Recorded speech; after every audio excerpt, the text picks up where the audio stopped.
जब ऑफसेट कारीगर की तरफ हो, जॉब को बड़ा व्यास हेडस्टॉक की तरफ बनता है। ऑफसेट को करते समय क्या किया जाता है? टेलस्टॉक की बॉडी ऑफसेट की जाती है। टेलस्टॉक के पिछले भाग पर किस प्रकार की मार्किंग होती है? मिलीमीटर में मार्किंग होती है। जब टेपर जॉब के सन्निहित कोण का आधा हो जाता है, उसको किस सूत्र द्वारा गणना की जाती है? Offset tan theta into 1। Taper को कैसे व्यक्त किया जाता है? डिग्री, मिनट, सेकंड या टेपर प्रति फुट या टेपर प्रति सेंटीमीटर द्वारा व्यक्त किया जाता है। मोर्स टेपर का आधा सन्निहित इंक्लूड एंगल कितना होता है? 1 डिग्री 29 मिनट। एक टेपर जॉब जिसका कोण 60 डिग्री है, यदि उसको कंपाउंड रेस्ट स्लाइड द्वारा टर्न करना हो तो कंपाउंड रेस्ट को किस कोण पर सेट करेंगे? 30 डिग्री कोण पर सेट करेंगे। मोर्स टेपर में टेपर अनुपात कितना होता है? 1:20। यदि कंपाउंड रेस्ट स्लाइड का आधा बेस 70 डिग्री पर सेट किया हो तो क्लास स्लाइड का जॉब के अक्ष पर के मध्य कितने का कोण बनेगा? 35 डिग्री का कोण बनेगा। मोर्स स्टैंडर्ड टेपर कितने साइजों नंबरों में मिलते हैं? 7 नोज। टेलस्टॉक ऑफसेट की मात्रा को कैसे मापा जाता है? स्टील रूल से, टूल होल्डर से व क्रॉस स्लाइड के माइक्रोमीटर, कॉलर द्वारा या डायल टेस्ट इंडिकेटर द्वारा मापा जाता है। यूनिवर्सल वर्नियर बेवल प्रोट्रैक्टर का अल्पतम माप क्या होता है? 5 मिनट। सेंटरों के मध्य ऑफसेट वृद्धि द्वारा कितनी लंबाई में टेपर काट सकते हैं? सेंटरों के मध्य बंधे जॉब के अधिकतम लंबाई में टेपर काट सकते हैं। लंबी एवं सर्करी बाहरी टेपर चूड़ी काटने के लिए कौन सी विधि अपनाई जाती है? टेल स्टॉक को ऑफसेट करके। समकोण वाला शोल्डर बनाने का मुख्य कारण दो मैच करने वाले पार्ट शोल्डर कमजोर समकोण फिट करने के लिए। बेवल शोल्डर किस लिए बनाए जाते हैं? शोल्डर को अतिरिक्त शक्ति प्रदान करने के लिए बेवल शोल्डर बनाए जाते हैं। फ्लिटेड शोल्डर किस लिए बनाए जाते हैं? शार्प कॉर्नर और एज को कम करने के लिए फ्लिटेड शोल्डर बनाए जाते हैं। कट की गहराई किससे दी जाती है? क्रॉस स्लाइड द्वारा दी जाती है। यदि लेथ के पास फर्श फ्लोर पर कटिंग ऑयल बिखरा हो तो हमें अपने आप फर्श को साफ करना चाहिए। नर्लिंग करते समय स्पिंडल की स्पीड कितनी रखनी चाहिए? टर्निंग की 1/3 स्पीड। 12 mm से या मिलीमीटर से कम व्यास के लिए किस प्रकार का नर्लिंग टूल प्रयोग किया जाता है? एक नर्ल होल्डर। खराद लेथ टेपर टर्निंग के समय जॉब को किस कोण मापी यंत्र से जांच सकते हैं? वर्नियर बेवल प्रोट्रैक्टर द्वारा जांच सकते हैं। नर्लिंग किस प्रकार की संक्रिया है? फर्मिंग। पार्टिंग टूल को सेट करते समय टूल को कहाँ से सेट करना चाहिए? कटिंग पॉइंट को सही अक्षरेखा पर सेट करना चाहिए।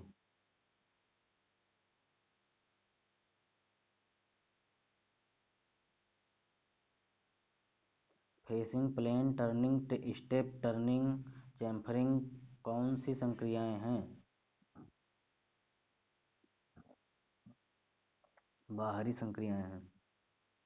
यदि टूल अधिक बाहर और हैंग तो जॉब पर चैटरिंग आएगी। गोलाकार शोल्डर के लिए कौन सा टूल प्रयोग किया जाता है? Radius tool.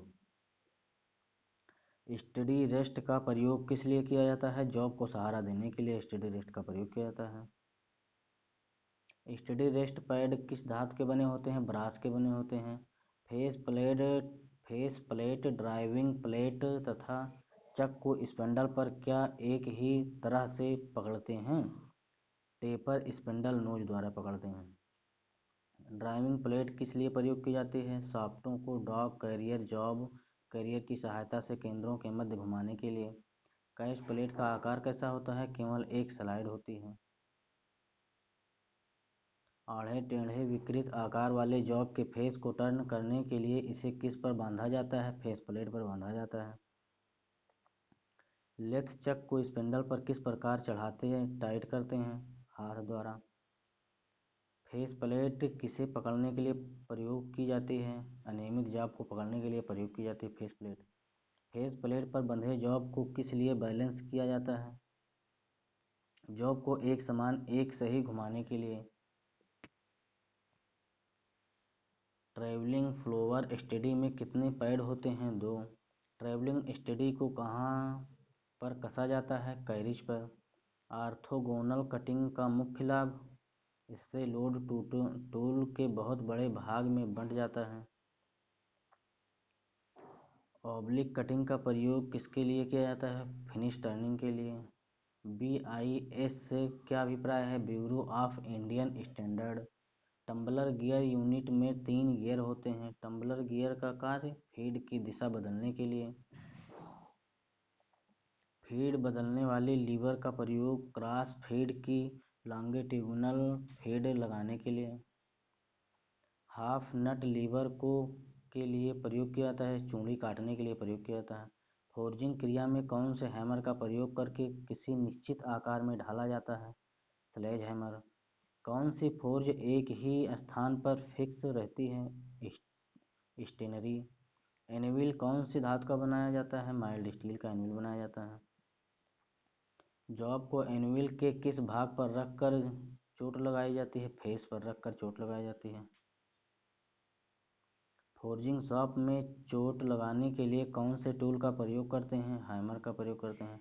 फ्लैट जॉब को स्लाइड से पकड़ने के लिए कौन सी टोंग का प्रयोग किया जाता है? स्लाइड टोंग का। गोल रॉड को ड्राइंग करने में और मुड़े हुए गोल रॉड की सीधा करने के लिए किसका प्रयोग किया जाता है? स्वेज का।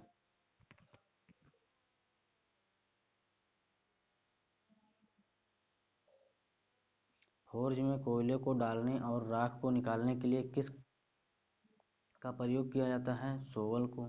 गर्म जॉबों को पकड़ने की युक्ति को क्या कहते हैं? हार्डी।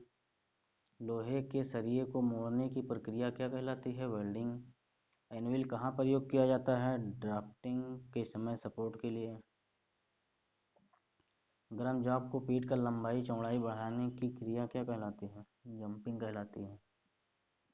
गर्म जॉबों को काटने हेतु कौन सी युक्ति प्रयोग करते हैं? हार्ड चीजल प्रयोग करते हैं। गर्म जॉब की लंबाई बढ़ाने के लिए कौन सी प्रक्रिया प्रयोग किया जाता है? Drawing out. गर्म जॉबों को आकार देने के लिए कौन सी युक्ति का प्रयोग करेंगे? स्वेज ब्लॉक का। ब्लैक स्मिथ में भारी कार्यों के लिए कौन सा हैमर प्रयोग किया जाता है? Sledge hammer. किसकी सहायता से फोर्जिंग क्रिया की जाती है? Hand forging tool. Square thread की गहराई कितनी होती है? P/3। सोलर थ्रेड क्या कहलाता है? American thread. कौन से थ्रेड की गहराई रूट एवं क्रेस्ट बराबर होता है? स्क्वायर थ्रेड का। कारपेंटर वाइस के स्पेंडल में कौन सा थ्रेड प्रयोग होता है? Buttress thread. ब्राउन एवं शार्प थ्रेड की आकार कैसी होती है? Square type. लेथ मशीन के लीड स्क्रू में कौन सा थ्रेड प्रयोग होता है? Acme thread. बिटरिस चूड़ियाँ कौन सी होती हैं? Solar thread. स्क्वायर थ्रेड का कोण कितना होता है? 90 डिग्री। एक्मे थ्रेड का कोण कितना होता है? 29 डिग्री।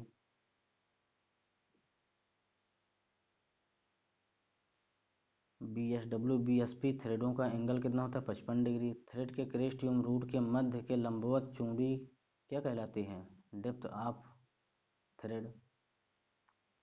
थ्रेड के नीचे वाला भाग जहाँ दोनों साइडें मिलती हैं वह क्या कहलाता है? रूट कहलाता है। थ्रेड के ऊपर वाले भाग को जहाँ साइडें मिलती हैं वह क्या कहलाता है? क्रेस्ट कहलाता है। मीट्रिक चूड़ियाँ कौन सी हैं? ISI thread. अमेरिकन चूड़ियाँ कौन सी हैं? Solar thread. बटरेस थ्रेड का कोण कितने डिग्री का होता है? 45 डिग्री का। बेंच वाइज के स्पिंडल में किस प्रकार की थ्रेड कटी होती है? Buttress thread. M24 × 3 मिलीमीटर की भीतरी स्क्वायर थ्रेड काटने के लिए कोण कोर व्यास डायमीटर 21 मिलीमीटर। स्क्वायर थ्रेड की depth 0.5 into pitch. Acme tool की कटिंग एज की चौड़ाई 0.3707 इंटू पिच। M24x3 की भीतरी एक्मे थ्रेड काटने के लिए जॉब का कोर डायमीटर 20.60 मिलीमीटर।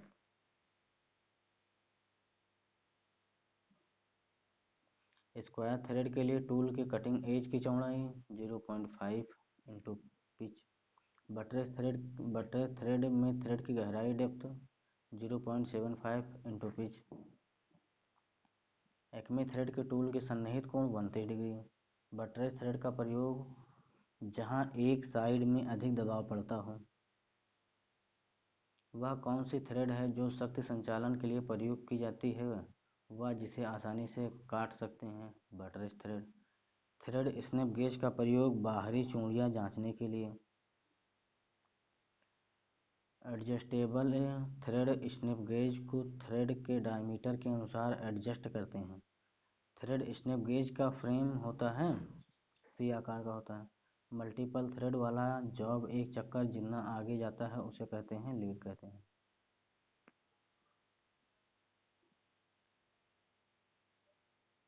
थ्रेड की पिच एक चूड़ी के मध्य के साथ वाली चूड़ी के मध्य तक अक्ष रेखा के समांतर मापी गई दूरी को थ्रेड की पिच कहते हैं। मीट्रिक सेंटर गेज का कोण 60 डिग्री। BSF और BSW चूड़ी काटने के लिए टूल सन्निहित कोण होता है 55 डिग्री। सेंटर गेज का प्रयोग टूल को सही सेंटर तथा ऊंचाई में सेट करने के लिए। M30x2 की भीतरी चूड़ी काटने के लिए होल का सही माप 28 मिलीमीटर या 28 मिलीमीटर। M20x2 की अभिप्राय रॉड का व्यास 20 मिलीमीटर, पिच 2 मिलीमीटर तथा मीट्रिक चूड़ी की depth 0.6134 pitch. M12x1.25 metric fine thread है। इसका प्रयोग जब झटके आदि से खुलने से बचाना हो। मल्टी स्टार्ट थ्रेड का प्रयोग जब कम घुमाने पर नट या बोल्ट की चाल अधिक करनी हो। TPI या पिच को जांचने के लिए स्क्रू पिच गेज। 60 डिग्री पर ग्राइंड किए टूल की परिशुद्धता जांचने के लिए सेंटर गेज। M16x2 मिलीमीटर भीतर चूड़ियां काटने के लिए कोर व्यास 14 मिलीमीटर। M16x2 की भीतरी चूड़ियां काटने के लिए डेप्थ होगी 0.6134 इंटू 2। IS सिस्टम में होल विचलन को व्यक्त किया जाता है बड़े अंग्रेजी अक्षरों द्वारा या कैपिटल लेटर। होल की टॉलरेंस माप का अंतर होता है अधिकतम होल व न्यूनतम होल के। IS सिस्टम के लिमिट और फिट्स के माप की स्टैंडर्ड रेंज 0 से 500 मिलीमीटर। लिमिट्स और फिट्स सिस्टम में की असेंबली की जाती है। खराब पार्ट्स को आसानी से बदल सकते हैं। भारतीय मानक IS के अनुसार होल का उच्चतर विचलन का संकेत ES लिमिट के माप होते हैं 2। भारतीय मानक के अनुसार बेसिक टॉलरेंस होती है 18।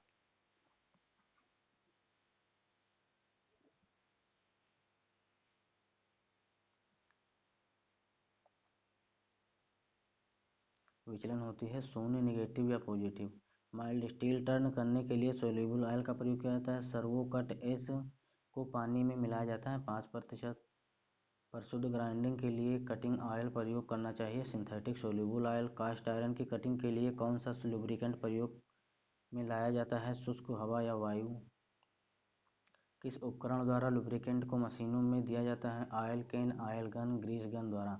बेरिंग घर्षण में कमी करने हेतु पतली परत प्रदान करने वाले पदार्थों को क्या कहते हैं? लुब्रिकेंट कहते हैं। स्टेनलेस स्टील कटिंग के लिए कौन सा कूलेंट प्रयोग करते हैं? Sulphur base mineral oil. कौन से द्रव कटिंग टूल की आयु में वृद्धि करते हैं? कूलेंट एवं लुब्रिकेंट। लुब्रिकेंटों को किस प्रकार वर्गीकृत किया गया है? तरल, अर्धतल, ठोस। वह ताप बिंदु जिस पर तेल वाष्पीकृत होता है क्या कहलाता है? Flash point. SAE 30 नंबर क्या इंगित करता है? विस्कोसिटी।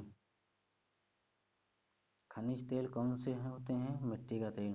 खराद पर आमतौर से सोल्यूबल ऑयल और पानी का मिश्रण 1:20।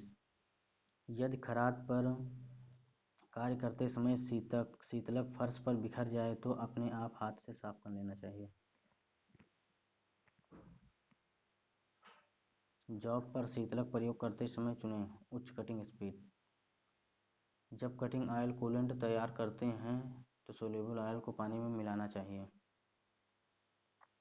ड्रिलिंग करते समय किस धातु पर शीतलक प्रयोग नहीं किया जाता? कास्ट आयरन पर शीतलक प्रयोग नहीं किया जाता। शीतलक का प्रयोग किया जाता है क्योंकि टूल को ठंडा करता है और चिप्स को बहा ले जाता है। लुब्रिकेंट का मुख्य कार्य मशीन टूल को दो मंचिंग पार्ट्स के बीच की घर्षण को कम करना। कूलेंट कटिंग फ्लूइड का मुख्य गुण विस्कोसिटी। टूल पॉइंट पर कटिंग ऑयल पहुंचने की मुख्य विधि हाई प्रेशर जेट के द्वारा। BIS के क्या अभिप्राय हैं? Bureau of Indian Standard. Tempering में धातु के पार्ट्स पर क्या बढ़ाई जाती है? टफनेस। हार्डनिंग के लिए पार्ट्स को ऑस्टेनाइट अवस्था पर गर्म करके तुरंत क्या किया जाता है? ठंडा किया जाता है। किस यंत्र का प्रयोग फर्नेस के तापमान को मापने के लिए किया जाता है? पायरोमीटर का। कार्बोराइजिंग प्रायः कितने सेल्सियस पर की जाती है? लगभग 850 सेल्सियस से 1000 सेल्सियस तक। रिफाइंड स्ट्रक्चर प्राप्त करने के लिए कौन सी विधि प्रयोग में लाई जाती है? नॉर्मलाइजिंग।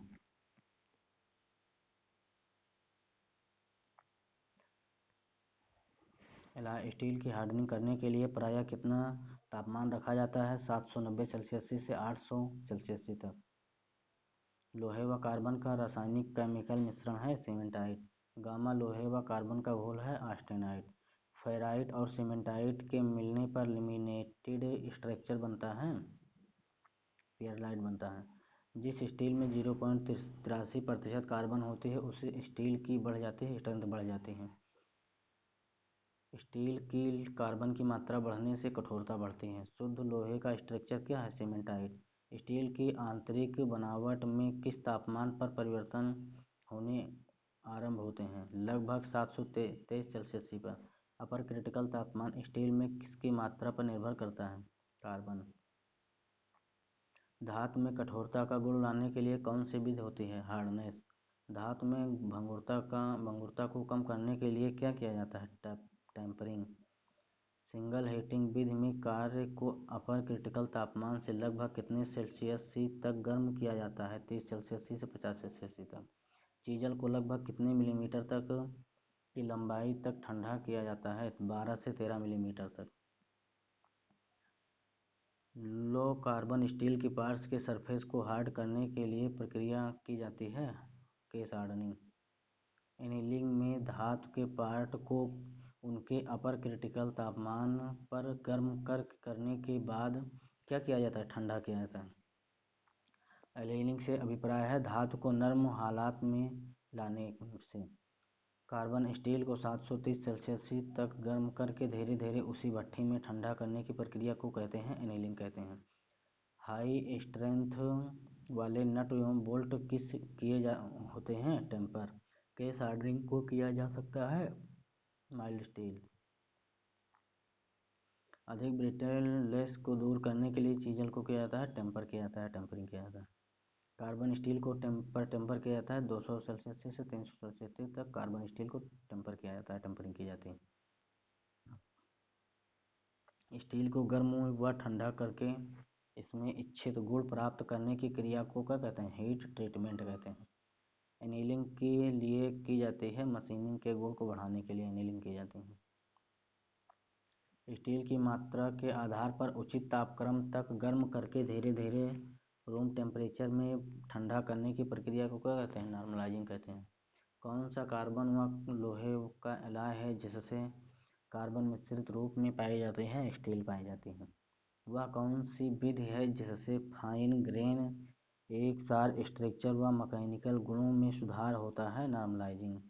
दो या दो से अधिक नॉन फेरस धातुओं को मिलाने मिलाकर जो मिश्र धातु बनती है उसे क्या कहते हैं? Non ferrous alloy. कौन सी धातु में लोहे की मात्रा नहीं होती है तांबा में?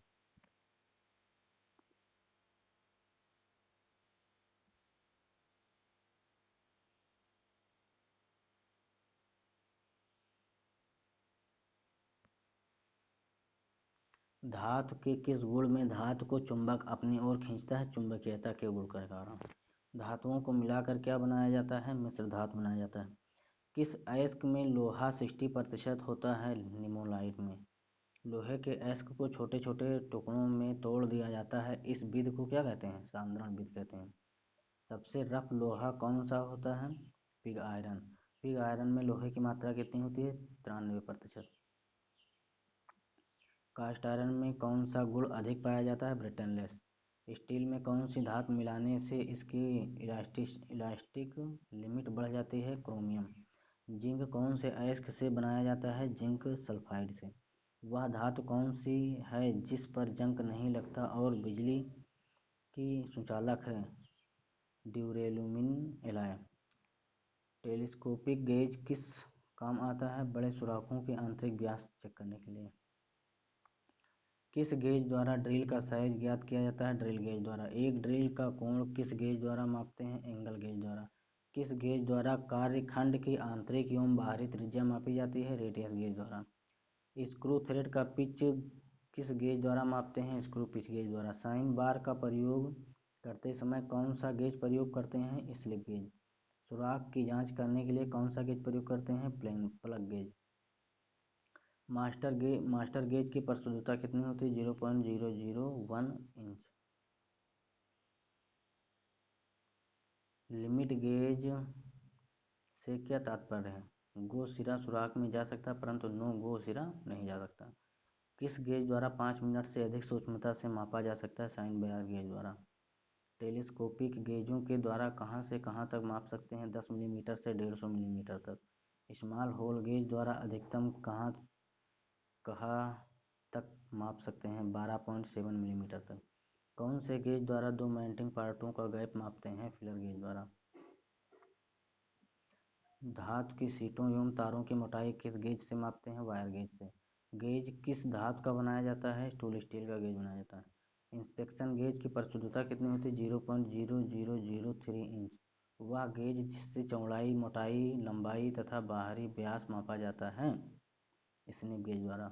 मास्टर प्रोडक्शन में निर्मित मशीन पार्टों को अधिकतर किस यंत्र द्वारा मापा जाता है? गेज द्वारा। सामान्य थ्रेड हेलिक्स का झुकाव किधर होता है? Right hand. छोटे पाइप का व्यास कौन से गेज द्वारा मापते हैं? टेपर रिंग गेज द्वारा। स्लिप गेज का दूसरा नाम क्या है? Johnson gauge. साइन बार किस सिद्धांत पर कार्य करती है? साइन कोण पर।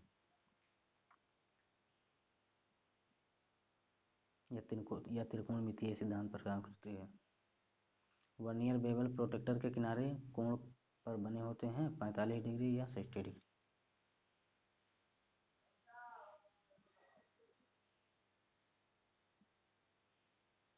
वर्नियर बेवल प्रोटेक्टर को एक्यूरेट एंगल अटैचमेंट का प्रयोग को चेक करने के लिए किया जाता है? न्यून कोण। वर्नियर की प्रशुद्धता अल्पतमांक लीस्ट काउंट क्या होगा जब 19 MSD बराबर 20 VSD हो? 0.02 मिलीमीटर। वर्नियर हाइट गेज के किस भाग पर मेन स्केल होती है? बीम पर होती है। वर्नियर बेवल प्रोटेक्टर का कौन सा भाग मापते समय बेस का कार्य करता है? स्टॉक बेस का कार्य करता है। वर्नियर बेवल प्रोटेक्टर के MSD का मान 1 डिग्री। वर्नियर बेवल प्रोटेक्टर के VSD का मान 5 मिनट।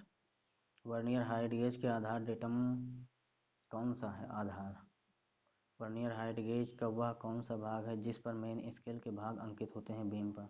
वर्नियर बेवल प्रोटेक्टर का वह भाग जो कोणीय सतह को छूता है? ब्लेड। वर्नियर बेवल प्रोटेक्टर का वह भाग जो कोणीय सतह के साथ आधार बेस का कार्य करता है? स्टॉक। वर्नियर बेवल प्रोटेक्टर का वह भाग जिस पर मेन स्केल चिह्नित की होती है? डिस्क पर। डाई का प्रयोग कहाँ होता है? चूड़ी बनाने में। एकमी चूड़ी का कोण कितना होता है? 29 डिग्री। अनहीलिंग क्यों की जाती है? अंदरूनी तनाव को दूर करने के लिए अनहीलिंग की जाती है। एक बोल्ट पर नट के पूरे चक्कर को क्या कहते हैं? पिच कहते हैं। बुश बनाने के लिए किस धातु का प्रयोग किया जाता है? कास्ट आयरन का। राट आयरन का गुण है भंगुरता। रीमर का प्रयोग करते हैं छेद बढ़ाने के लिए। बेंच वाइज का नाप किसके द्वारा दिया जाता है? स्पिंडल की नाप। हेक्सा में ब्लेड की सेटिंग किस प्रकार करते हैं? आगे की ओर। प्लग गेज का प्रयोग कहाँ होता है?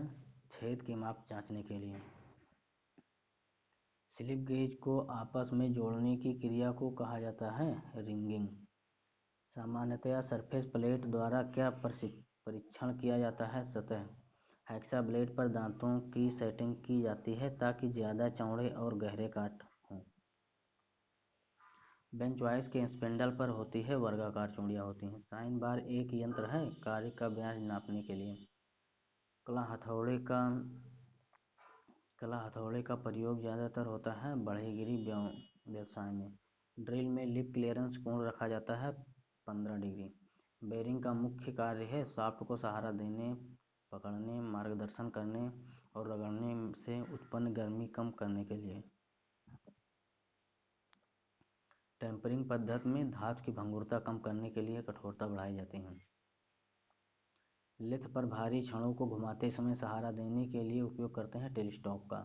आउटसाइड कैलिपर का उपयोग करते हैं गोल कार्य को बाहरी व्यास नापने के लिए।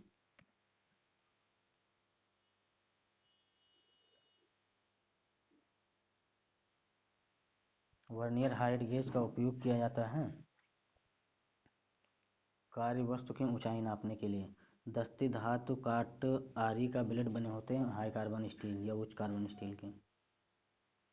कैसे कैप छैनी कहा जाता है? किसे कैप छैनी कहा जाता है? क्रॉसकट छैनी को।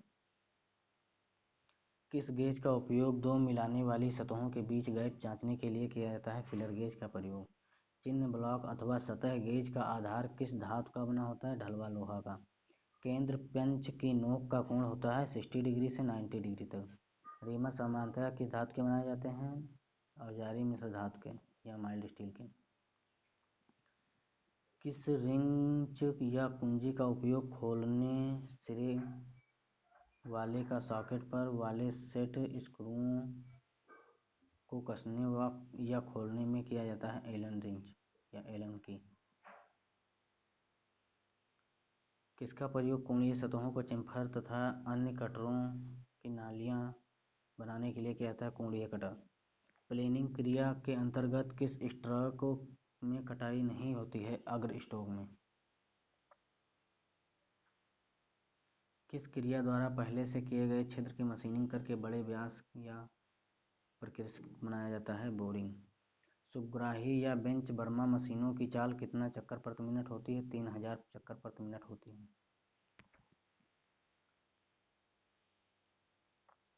मशीन टूल्स में लुब्रिकेंट का प्रयोग करने का उद्देश्य क्या होता है? मेल्टिंग पार्ट्स के बीच घर्षण को कम करना। मीट्रिक सेल्फ होल्डिंग टेपर के लिए टेपर की मात्रा कितनी होती है? 1:20। ऐसे बेरिंग जिसमें लोड शाफ्ट के अक्ष के लंबरूप में कार्य करता है? Radial journal bearing. Sine bar का साइज किसे निर्दिष्ट किया जाता है? रोलरों के सेंटरों से सेंटर की दूरी द्वारा। जिग एक डिवाइस है जो पकड़ता है कटिंग टूल को। गैस कार्बोराइजिंग के लिए किसका प्रयोग किया जाता है? मीथेन का। किसी कंपोनेंट के साइज की अधिकतम लिमिट और उसके अनुरूप बेसिक साइज के बीच के अंतर को कहते हैं उच्चतम विचलन। फाइलिंग करते समय रिटर्न स्ट्रोक के फाइल से प्रेशर हटाने का कारण फाइल में दांतों को घिसने से बचाना।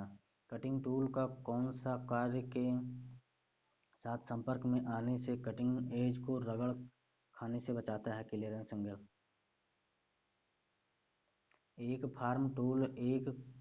फार्म टूल पर कौन सा कोण ग्राइंड नहीं किया जाता? Front clearance angle. Hard material के टर्निंग में प्रयुक्त कार्बाइड टिप्स टूल में होता है निगेटिव रैंक एंगल। ड्रिल में बढ़े हुए लिप क्लियरेंस के परिणाम स्वरूप कटिंग एज कमजोर हो जाता है। मिलिंग मशीन में आर्बर पर दिए गए स्टैंडर्ड टेपर का अनुपात होता है 24:7।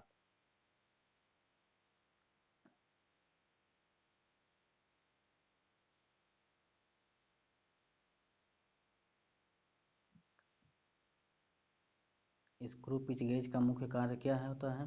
स्क्रू थ्रेड की क्रेस्ट से क्रेस्ट के बीच की दूरी चेक करना। साधारण कार्यों के लिए ड्रिल पॉइंट एंगल होता है 118 डिग्री। टाइप बी प्रकार का सेंटर ड्रिल जो की सेंटर होल के संचरण के लिए प्रयोग किया जाता है के काउंटर सिंकिंग भाग का शीर्ष कोण होता है 120 डिग्री। कैप्स्टन लेथ पर बॉक्स टर्निंग टूल का प्रयोग किस लिए किया जाता है?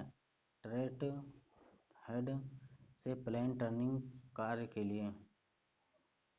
सिंगल पॉइंट कटिंग टूल का प्रयोग करते हुए लेथ पर थ्रेड काटते समय टूल द्वारा चले गए रास्ते को कहते हैं हेलिक्स। टर्निंग के लिए फेस प्लेट का प्रयोग किया जाता है अनियमित आकार के जॉबों के लिए। लेथ मशीन पर थ्रेडिंग करते समय किस पार्ट के द्वारा कैरिज को मूव किया जाता है? लीड स्क्रू के द्वारा। हैंड वाइज के लिए कौन सा नट प्रयोग किया जाता है? विंग नट का प्रयोग किया जाता है। ब्रेजिंग को किस तापमान पर किया जाता है? 450 सेल्सियस से अधिक। कैप्स्टन लेथ पर फिंगर स्टॉपों को पोजीशन होती है रेडियल। किस नर्म धातु को कठोरता पैदा करना क्या कहलाता है? हार्डनिंग। ड्रिल का हेलिक्स एंगल कितने प्रकार का होता है? 3 प्रकार का होता है। जिसकी से ड्रिल चक को खोला या बंद किया जाता है क्या कहते हैं? ड्रिल चक की। ट्राई स्क्वायर के मुख्यतः कितने भाग होते हैं? 2 भाग होते हैं। चीजल का कटिंग एज कौन होना चाहिए? कैसा होना चाहिए? A M B. Slip gauge की 5वीं श्रेणी में कितने ब्लॉक होते हैं? 9 ब्लॉक होते हैं। टेपर्स होल करने के लिए किस गेज का प्रयोग किया था? टेपर प्लग गेज का। लेथ पर पार्टिंग ऑफ की जानी चाहिए। उच्च स्पीड पर बड़े साइज का सुराख को अधिक फीड देकर ड्रिलिंग करेंगे तो सुराख अंडाकार बनेगा। बेसिक साइज का वह होता है जिस पर विचलनें दी जाती हैं। टैपिंग के लिए ड्रिल का साइज होना चाहिए टैप के साइज से कम। एल्यूमीनियम पर थ्रेड काटने के लिए किस लुब्रिकेंट का प्रयोग किया जाता है? मिट्टी के तेल। प्रयोग में लाए जाने वाले 2 प्रकार के लंबाई के स्टैंडर्ड हैं मीटर तथा गेज। कॉम्बिनेशन सेट के प्रोटेक्टर हेड के साथ लगे स्प्रिट लेवल का उद्देश्य है हॉरिजॉन्टल प्लेन के साथ कोण की सेंटरिंग करना। हेक्सा ब्लेड की दांत के पिच कोर्स कितना होता है? 1:8 मिलीमीटर। मेल्टिंग पार्ट्स के बीच क्लियरेंस को किसके द्वारा मापा जाता है? फीलर गेज के द्वारा मापा जाता है। लेथ हेड स्टॉक स्पिंडल की नोज पर कौन सा टेपर प्रयोग किया जाता है? Morse taper. एनीलिंग करने का मुख्य उद्देश्य क्या है? मशीनिंग गुणों में सुधार लाना। टेलीस्कोपिक गेज का प्रयोग किस रेंज में सुराखों को मापने के लिए किया जाता है? 12.7 से 152.4 मिलीमीटर।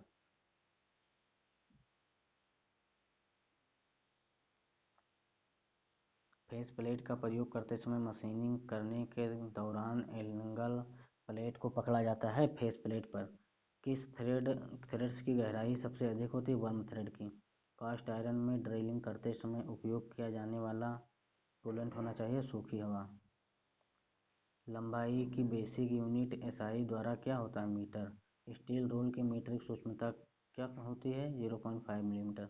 सतह की स्क्वायरनेस की जांच किसके द्वारा की जाता है? ट्राई स्क्वायर द्वारा। फाइल का विभाजन किस आधार पर किया जाता है? उसकी लंबाई पर। फ्लैट सतह से धातु काटने में कौन सा चीजल प्रयोग किया जाता है? Flat chisel. स्लॉटर मशीन में रैम की चाल सामान्यतः कितना होता है? 300 मिलीमीटर। गियर काटते समय गियर ब्लैंक का व्यास सदैव किस पर चढ़ाकर तैयार करना चाहिए? Main drill. Multi start thread का प्रयोग करने का मुख्य उद्देश्य है प्राप्त करना कम रोटरी मूवमेंट के साथ अधिक अच्छे मूवमेंट। सेल्फ रिलीजिंग टेपर के लिए स्टैंडर्ड टेपर क्या होता है? 7 से 24। ऐसे बेरिंग का नाम बताएं जो कि रेडियल और अच्छे लोड्स को ले सकता है। Angular contact ball bearing. ऐसे मशीन रीमर का नाम बताएं जो कि अपने सिरे से कटिंग करता है। रोज रीमर। रॉकवेल हार्डनेस टेस्टिंग में बी स्केल में लगाया जाने वाला मेजर लोड होता है 100 किलोग्राम।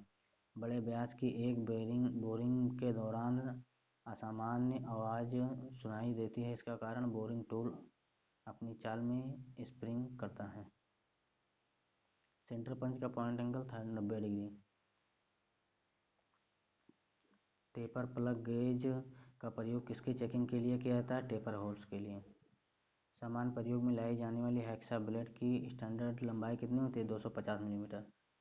पिन टेपर के लिए टेपर की मात्रा क्या होती है? 1 से 50। किस जिग में बेस प्लेट नहीं होती है? प्लेट जिग में। हैंड फाइलों को किस मटेरियल से बनाया जाता है? Hard carbon steel. Sine bar की लंबाई होती है रोलर्स के सेंटर से सेंटर के बीच की दूरी। नॉन फेरस मेटल की हॉलिंग करने के लिए किस एब्रेसिव का प्रयोग किया जाता है? सिलिकॉन कार्बाइड का। टूल स्टील को निश्चित तापमान पर गर्म करने के बाद क्विच क्यों किया जाता है? हार्डनिंग स्ट्रक्चर बनाने के लिए। कौन सा जिग पतली सीटों में ड्रिलिंग के लिए प्रयोग किया जाता है? Sandwich zig. साइन बार का साइडों पर सुराख बनाने के उद्देश्य होता है जॉब को क्लाइंब करने के लिए। जर्नो टेपर का टेपर अनुपात क्या है? 20 से 1।